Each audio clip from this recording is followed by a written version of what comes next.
Hey everybody, iMagic here, and I'm here today with an updated Virtual World deck profile. So, personally, Virtual World, I reckon is quite a very strong, good deck, and it requires a very good pilot to operate it, to make it a really, really powerful deck. And in the current format, I reckon with its shenanigans, should be able to kind of do well in the current format against the current meta. It is very well equipped to deal with the current meta as long as you are doing the correct things. So this little deck profile of some changes I have made to the deck to kind of get myself around the current meta hurdles that you're going to have to jump while playing this deck. So I hope you guys enjoy. Obviously comment down below what you think I might have missed out on, but obviously make sure you like, subscribe, comment down below, not just what you think I might have missed out on, what video you want to see next, and we'll get straight into the deck profile. Starting things off, we've got 3 of the Virtual World Lao Lao, 3 of the Virtual World Lili, 3 of Virtual World Lulu, 3 of Virtual World Gigi, and finally 1 Virtual World Nyan Nyan. So, just to go into what these cards do, you guys should kind of be aware of what all of them do anyway, but I will give a little update. First of all, we have Lao Lao being a level 6 Wind Tuner Psychic, which all of them have the same effect of targeting a Virtual World named card on the field, sending the opposite of what that card is. So, for example, target a monster, send from your deck to the grave a spell or trap, and then do the following effects. So Lao Lao is to then summon a monster from the graveyard, but it can't be the same one that was sent if you did send. Lili, after you send, say you target a monster, you send a spell, you can then send the final attribute. So it can be a Foolish Burial Goods and Foolish Burial, or just a double Foolish Burial Goods for your deck. So you can send Spell Trap, you can send Spell Monster, Trap Monster, any of them. Lao Lao, target one on the field, send the opposite, and then finally add the last of the 3 to the hand. So the main combo is to try and target the trap, send a Qinglong being the spell, and then add a monster. And then GG is to send whatever one you target being an opposite. So say you target a monster or a spell or a trap, send whatever one of them isn't the one that's targeted. And then finally add a monster to the hand during the end phase from the graveyard. Nyan Nyan being the only one that doesn't have the special summoning mechanic, hence why you only play at 1. However, it does have the lovely mechanic of whenever it's in the graveyard and you summon out a level 3, being either Gigi, Lulu, or even a hand trap or any other just level 3, doesn't have to be a Virtual World, it can summon itself from the grave to the field, and then it becomes a tuner as well, which sometimes can come up. And then secondly, if it goes to the banish pile, so it can either be banished itself if you summon it using its own effect, it then goes to the banish zone instead. Oh, sorry. It will go to the banish zone instead of the graveyard, or if you banish it for any of the effects, it can then target a banished card, return it to the deck. And one thing to note about this, it's not a face up banished. You can target a face down banish, so if you have to banish something face down, you can send that back. So that's a really good, handy effect to know, just because sometimes you may have to banish stuff face down, which you don't want to, but Nyan Nyan can continuously loop that back. Along with a couple other cards, Nyan Nyan just helps you kind of get into a loop of your banished cards. Going into the monsters that aren't the Virtual Worlds, we have a little Speedroid package being Tekatomberg and Teratops. Tekatomberg being able to special summon itself out if you control a wind, and it's a level 3, so it has great synergy, and especially being a wind, you will have a lot of winds on the field, being Nyan Nyan, Lao Lao, and Lulu. And then Tekatomberg, special summon it, search out, Teratops, summon out if you control no monsters, search the Tekatomberg, special summon that, and then you can overlay into a level 3 play, or you could normal summon and maybe go into a Synchro climb. But yeah, really good just little package you have here with these two, because the worst one being Teratops, which is ironic because it's the Searcher, and then Tekatomberg is pretty much always live, apart from, you know, this is the one you want to see in your opening hand, or this is a later gameplay, because either one of them have great synergy with the Nyan Nyan and the fact that they're not tuners, and this is a tuner, maybe Synchro 6 play, or you could just overlay. But it's a really good engine to see to stop yourself from getting nibbed before you do your main plays. So you do like having this in the deck. Plus, like I said, level 3s and winds. If you get wind locked, you want to be able to see as many wind summons as you can. Going into the hand traps, we have 2 Ash Blossom and Joy Spring, 2 Ghost Ogre and Snow Rabbit, and we have the Psy-Frame Gear Gamma package. So, I've decided to go with this. Ghost Ogre plays can kind of help you stop the Brave Engine. Psy-Frame Gear Gamma plays, ideally, you don't brick and see the driver. However, they are psychics, so under some floodgates you may still be able to special summon under them. This is a level 6, so if you're able to get any of your virtual world cards that are tuners, you can maybe use this as synchro material or overlay material. Ash is just general. This is mainly for the Scythe Gamma package. So if you go second and your opponent sets up the Scythe Gamma lock, you don't want your opponent to be able to Scythe Gamma package lock you. Scythe DPE package. So you rely on your extra deck. The last thing you want to do is have your opponent stop your extra deck plays. So that's why you have the Psy-Frame Gear Gamma package. So negate, special summon, get some monsters on the field, get some presents. You could always use the Gamma and maybe a level 6 Synchro to hard go into a Crystal Wing, which you do run in the deck. So that's also just a funny, stupid synergy that's there. But yeah, strictly this is here to stop yourself from getting Scythe locked. You will also, when you go first, play a lot of spells that can kind of get yourself locked into... to say it easily, you play a lot of spells without monsters, or a lot of your plays don't require monsters on the field, so your opponent can easily ash you. So if you emergency teleport, they go to Ash, call Gamma, or you activate a Lulu in hand. That won't hit the field, but they have to Ash you while it's in the hand. So it's either they sacrifice the Ash and let the Lulu go through, which gets you a lot of plus, but by then you kind of established the best part of your engine. You would have already searched a monster, you'd have a Quinglong, so then by then if you do get Ash, you have multiple routes. So yeah, Lulu, cool, you Ash me, Gamma, now special summon, now I'm getting more and more board presence. But yeah, so that's kind of why that's in here. Finally, the last monster is one Necro World Banshee. I am putting in the Beatrice Zombie World package. So just one Banshee in there. I don't have the Doom King. I've messed around with Doom King for the lols before. But yeah, strictly because I reckon being able to stop your opponent from tribute summoning, i.e. Flew Under Ease. So Zombie World will completely shut down Flew Under Ease. So that's the entire reason why that's in here. It's basically a counter to the counter. So I know Flew Under Ease is going to be a really strong deck to have to deal with. And I am more than aware that Flew Under Ease is going to be one of the decks that can easily get around Despia. Despia being a very problematic deck. So this is kind of a counter to the counter of the best deck. The best deck... one of the best decks being Despia really hasn't got much of a good presence against Flew Under Ease, because say they're normal summoning and they're going to be tributing away what you have. They have easy outs now for a card like Dragoon. So Flew Under Ease just aren't scared of something like Winder because they do multiple normal summoning. So this is kind of prep for a lot of the Flew Under Ease players that I may see, because I know there will be a rise in Flew Under Ease players strictly because of the rise of Despia players, and Flew Under Ease don't care for Despia. Another card to stop me from losing to the Scythe DPE package is a Forbidden Chalice, just something to stop myself being messed up by a artifact Scythe effect going off.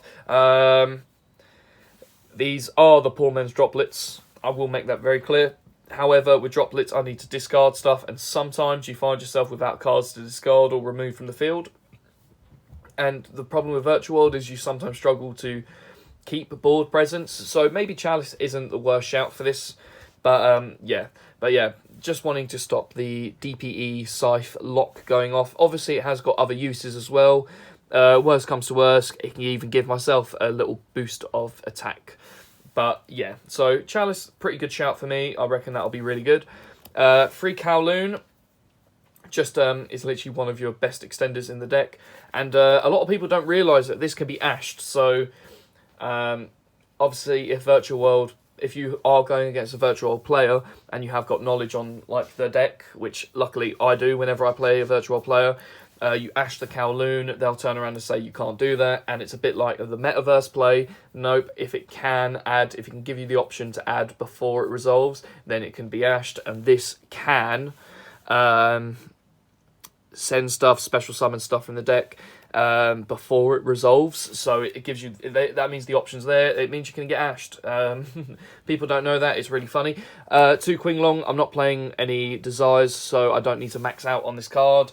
Luckily, because of cards like Chuche and Yan Yan, so I'm a monster that gets stuff back from the banished pile, and stuff like Chuche, which shuffles it back into the deck as well.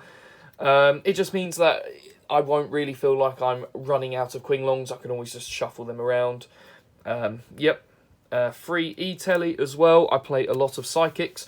Another reason why I've kind of gone for Ghost Ogre and not another just generic hand trap is because I do have E-Telly very accessible in the deck. E-Telly special summon the what's the name of the card? The Ghost Ogre if I don't have it in hand, and then I can use it because it does work on the field as well. So that's kind of in there for that. A Foolish Burial Goods to send something like a Qinglong to help my get extenders going, to help maybe send my Chuche or Zamwu to manipulate levels in a Snitch, to summon stuff if I need to. A Call by the Grave, of course, hand traps do hurt. I'm not going to go too heavy on the hand traps. I've got a lot of monster protection for that and a lot of routes I can go down. 1 Reborn as well, just because the struggle is getting monster presence. And a card that really does mess me up is DPE. So if I can monster reborn the DPE, that's actually hilarious. And then finally, the Zombie World for the Banshee. Like I said, it stops decks like Flew Under Ears, like No Tomorrow. Also stuff like maybe ABC, which you're seeing a lot of representation with Brave, can stop like that. And any deck that kind of has a lot of special requirements of what the summoning conditions are, so making everything zombies can come up. It is a very good effect to use. And then finally for the traps is very simply 1 Zamwu, 2 Chuche, so Chuche being my pop, Zamwu being worst comes to worst, it just changes the battle position, so being a gravity bind, but you're going to be using the graveyard effect mainly for this to do a monster reborn and a discard. But yeah, so that's the kind of whole main deck lineup. Let's get into the extra deck. Starting things off with the XYZs, I've got 1 Bamboozling Gossip Shadow as a monster negate, 1 Phantom Knight, a Break Sword, for 2 reasons. 1, it's 2000, so it is difficult for my opponent to just beat over in a Snitch. Plus, I can just pop cards, but mainly it's going to be because it's a 2k attacker to attack and then go into a Dowered Magician, which is then a Zeus play. I am running 1 Constellar Ptolemy M7. Usually I didn't play this card. I thought it was good, but for me personally, I thought, it could be a little slow for my liking, and there was better cards I'd rather go into. However, because of DPE being a threat, and just being able to kind of put that back into the deck, I reckon is really powerful, especially in this format. So that's kind of why I've got the Ptolemy M7 there. It's mainly to do with DPE. Obviously, Despia likes the graveyard as well. However, they get funny if you target, so there is that to remember. I've got 1 Beatrice, Lady of Eternal. Obviously, it's limited. I can't play more than 1. It is a really broken card, to be fair, because it is a foolish for anything in the deck, so I don't have to just send the Banshee. I can send something like a Qinglong and get my stuff set up, but it is going to be for the Banshee into Zombie World play.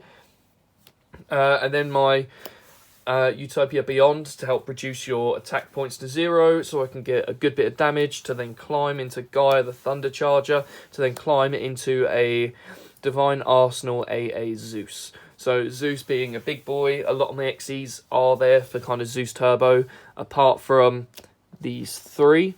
But these are all kind of here for the Zeus Turbo here, because Zeus is a card, people complain about it, but then I do have, like I said, the Beatrice, the M7, and the Bamboozling Gossip Shadow. Mainly there to kind of just give myself a bit more of effects with my XE's cards. I did feel like I was running out of gas with XE stuff. It was just going for Zeus. And Zeus can be good, but it can also ruin me because it's my board as well as my opponent's board. Going into the Synchros, I've got one Virtual World Beast Juijui. I don't know, Juijui, I keep calling that. It's just a really strong 2,400 card that has got some built-in protection. And it's a Virtual World that I can make using 2 level 3s.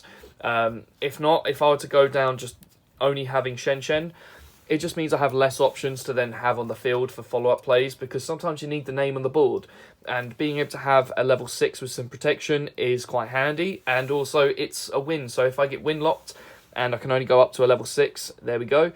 Shen, being able to get stuff back from the banish pile whenever I attack, really handy. Being a walking macrocosmos will ruin a lot of my opponent's decks, because the graveyard is very prevalent this time. So Shen is just a beast of a card, and it just keeps coming back, and it's a wind. I've got one Stardust Charge Warrior as another wind, being able to kind of just do a draw, climb up with cards is a really, really handy card, so that's in there for that. Very standard 2k attack, nothing more than just literally a climbing card. I've got one Vermilion Dragon Mech, just as another level 9 option, and it can just kind of do some pops. I was playing against someone not long ago with Virtual World, and it did feel like I needed this card in there. I saw a route of play where I was like, oh, if I had the Vermilion Dragon Mech, I'd actually win the game, because I can easily do a banish, and then my Chuche would be live because I can then shuffle stuff back because I've done the banish. So I'd have like 2 pops and a big monster that can attack. And then going into some of the level 12 plays, we've got a Geo Mathmech Final Sigma. This card is just still a beast for my opponents to have to deal with, even if it's not against Fluunderees. Fluunderees are going to struggle against this card, and it really will just give you the win. But yeah, against other decks as well, 3k is not easily beat over. They have to go through hoops to kind of jump through hoops to get that.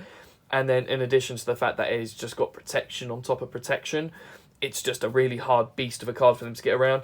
And then we got the Ultimate Zolkin for another kind of technically level 12, but it's not. But it can be, because when you have both of these on the field, you can, if you ever wanted to, you won't ever do this, use them to hard go into a Zeus, which is hilarious. I have done that once just as a kind of joke play at locals, but it came up and it won me the game, and it was just the dumbest way to ever do this. And then finally, a clear Crystal Wing Synchro Dragon, another Monster Negate, really good kind of line of play to kind of go down. I'll go into my side deck as well, because I'm trying to talk about like the updates and changes I've done to kind of combat the current meta, so we'll kind of go into that now. In the side, we've got 2 Artifact Lancia, 2 Droll and Lockbird, 2 Token Collector, and 2 Fantastical Dragon Phantasme.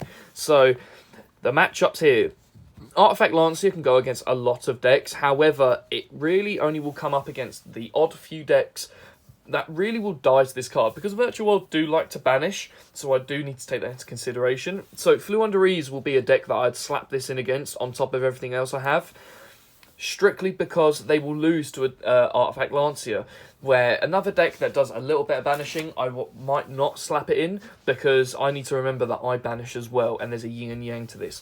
Droll and Lockbird, a lot of decks are losing to Droll right now, so that is another card that I would even say to a lot of people, main deck it. However, this deck is quite tight, and I've kind of chose to go with Ghost Ogre, strictly because it's a psychic, I can summon off E-Telly. But if I'm being honest with you guys, if I was playing another deck, Ghost Ogre would be out and Droll would be in, because it's affecting a lot of decks right now. Token Collector, Brave, Sword Soul, the whole Mecha Phantom Beast Auroradon plays. Token Collector should be in a lot of side decks, to be honest, because of the current meta matchup, so you do need to be just cautious of all of that. Phantasme, a lot of decks link summon, so think of it like this. If they're not going into a Verte and a Dagda, they might be playing Sky Striker, they might be playing PK. So there's actually a lot of link summoning. Hell, Dragon Link is still about. But yeah, so a lot of link summoning for a lot of decks. So Phantasme is definitely a card that can kind of really help you out. Worst comes to worst, it's a protecting card, so it's a negate, it refreshes your hand, so you might as well play it. Going into some of the spells, I've got just 3 standard Dark Ruler No More, 1 Feather Duster, and then the 3 traps are being evenly. it's very standard in what I've got for like this stuff. This is what you really would see in every side deck. But going for the 2-2-2-2 in all of my hand traps, being kind of prepped for almost everything, you know, everything like, so against something like Sky Striker, Phantasme, Droll and Lockbird, against something like Eldritch. You know, this is where we start looking at maybe a Lancia, because at the end of their turns, they will need to banish stuff, and Eldritch is a horrible matchup for this deck specifically, because traps can really ruin me. This is where also, like, Evenly Match would come into play, because you take out one thing of their loop, you know, being one of their trap cards, or even banishing Eldritch himself can cause a lot of pain for them. So, yeah, this is kind of the extra deck, the side deck, and the main deck of the whole Virtual World build that I'll be kind of taking in and trying to, like, test. Comment down below what cards you think I should be playing, what cards you may think I missed. I know there's good cards, for example, like Coral Dragon, that you might turn around and say, why weren't you playing that in the side, not the side, the main deck? Why weren't I playing a card like Totem Bird if I talk about back row? Where's the Forbidden Droplets? Where's the Lightning Storms? Where's the Crosshair Detonators? Obviously, I've thought about that. This is me testing and updating this type of deck for my current meta, my current locals, like all the competitive cards and decks that I may see. Guys, one thing I do want to quickly mention to you all about the deck profile. So as you see, I've got the Beatrice, Zombie World and Banshee in the main deck. So one thing you can sub them out for is 2 Impermanences and 1 Psy-Frame Lord Omega. I kind of have the Zombie World package more suited for my own locals because it kind of works really well with that. However, I do understand that you might not have to face them types of problems by needing to have Zombie World to kind of stop your opponent by working like that. So 2 Imperms are just really good generic hand traps, so you could easily slap them in. And the Omega, strictly because with Despia coming around, what you can firstly have to deal with is Maximus plays. So it's there kind of just in case Maximus is playing around, more for the budget player who are going to be playing the Maximus in their Dogmatica stuff. But yeah, also when you are going first, there are going to be a lot of times you can actually use Psy-Frame Lord, Frame Omega, Gear Gamma for your negate.